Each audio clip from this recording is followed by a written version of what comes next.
5 টাকার কলম দিয়ে যদি কোটি টাকার হিসাব করা যায়, পচা পানিতে ফোটা ফুলও যদি জাতীয় ফুল হয়, তাহলে কেন তোমাকে দিয়ে কিছু হবে না? বিশ্বাস রাখুন আল্লাহর ওপর। সুপ্রিয় দর্শক, আসসালামু আলাইকুম। আপনারা সবাই কেমন আছেন? আশা করি আল্লাহর অশেষ রহমতে ভালো আছেন, সুস্থ আছেন। আলহামদুলিল্লাহ, আমরাও আল্লাহর অশেষ রহমতে ভালো আছি। আরও একটি ভিডিও দেখার জন্য আপনাদের আমন্ত্রণ জানাচ্ছি। ভিডিওর শুরুতে জানাচ্ছি আপনাদের সবাইকে পবিত্র মাহে রমজানের শুভেচ্ছা। আজকে হলো রমাদানের 5ম দিন, তাই ইফতারের জন্য আজকে বানালাম সাবুদানার ডেজার্ট।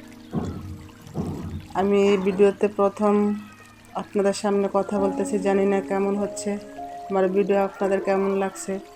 যদি ভালো লেগে থাকে আমার ভিডিওতে একটা লাইক দিয়ে ভিডিওটি কন্টিনিউ করবেন, আর চ্যানেলটি সাবস্ক্রাইব করে আমার পাশে থাকবেন, আর আমার পরিবারের জন্য দোয়া করবেন যাতে আল্লাহ ভালো রাখে, যাতে আরও প্রতিদিন আপনাদের সামনে নতুন নতুন ভিডিও নিয়ে আসতে পারি।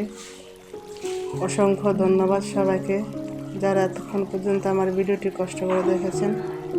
আল্লাহ হাফেজ, আসসালামু আলাইকুম।